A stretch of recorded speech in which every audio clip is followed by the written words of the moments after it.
So as someone who's finished university and done the UCAT exam recently, I've kind of stumbled across or discovered this philosophy or strategy that I think really is effective for maximizing your potential on the UCAT exam and other exams in the future, that I think most people really aren't using and could really benefit from. So the way I'm going to structure this video is I'm going to first introduce to you this philosophy and compare it to what people currently do and currently how they study and go for the UCAT exam. And I'm going to end with caveats that some universities have, so make sure that you stick till the end because it could apply if you want to apply to one of these unis. So let's say you want to achieve a 700 on the UCAT exam. Now that's a grade that is really good and can get you into most medical schools.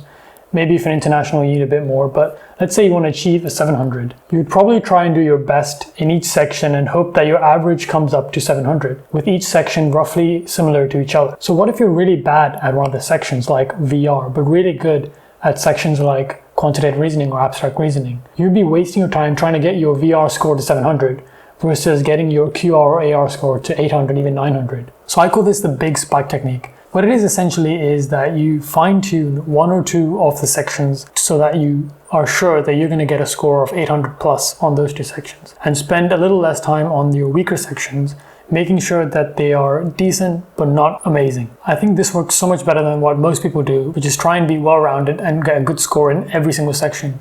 If you look around you and ask your friends, there are very few people that do really well in all of the sections, and most of the time you'll see that people do really well in one or two sections and they'll lag behind in a few, but that's just each individual's weaknesses and strengths. So I'm going to use my score as an example to show you how useful the big spike method is. So my individual sections were, I got a 570 on the VR, I think I got a 640 or 650 on the AR, a high 600s on my decision making, and an 880 on the maths, on the QR section, as you've seen from my previous UCAT video.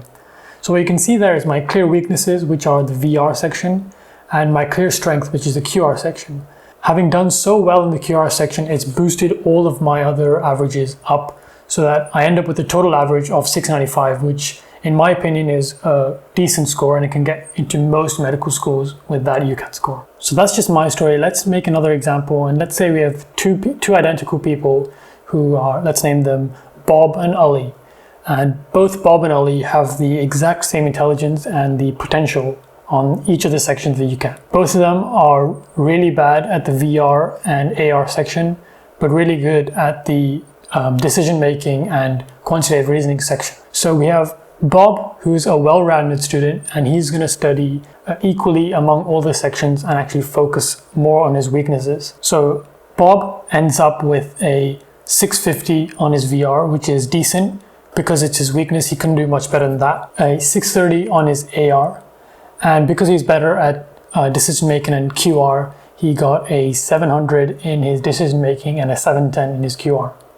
And that gives you an average of 670 in total. Here I'm going to show you how Ali, using the big spike method, can boost that score to a much greater extent. So Ali is going to use his time effectively and sharpen and refine those skills for the QR and DM section, which he knows he's very good at, to make sure that every test he does, he gets an extremely high score of 750 or above. And he also does some work on the VR and AR sections to make sure he's not horrible, but he's just about average, which is the 600 range. So let's assume that Ali gets a 580 on the VR, which is not good at all, a 600 on the AR section, which is also not really good, about average. But then because he's done so well in the other two sections, he gets a 750 and then an 850 on the DM and QR respectively.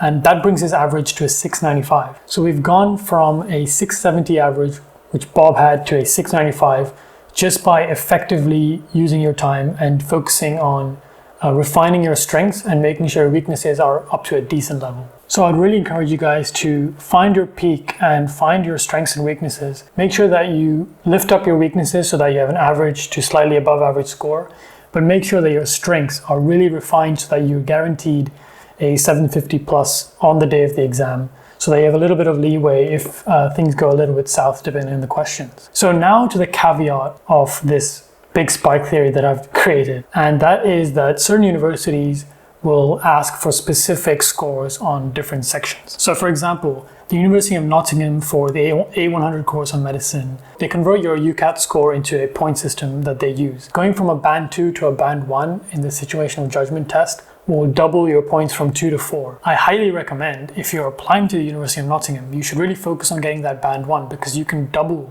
the amount of points that you get from doing that. If you're a graduate applying to Warwick for graduate med school, they specifically look at your VR score. So if you do better on your VR score, you get more points on their application and are more likely to get an interview. You can either discount the big spike technique or actually use it to your advantage and make those sections that the universities prioritize your strong points and your spike, efficiently getting the most out of your time and maximizing your potential on the UCAT score. Finally, now that I've introduced this big spike philosophy to all of you, not only for the UCAT exam, but also for uni exams, as well as applications for internships and other work experience, really think about how you can excel in one or two fields so that you look like a unique applicant instead of looking well-rounded like everyone else. So the last thing I'll leave you with is, in my opinion, the QR section is probably most people's strengths in that it's extremely basic mathematics. And I think that most people can get a really good score. So check out my video over here on how I got an 880 on the QR section. But that's it for me. Thanks for watching.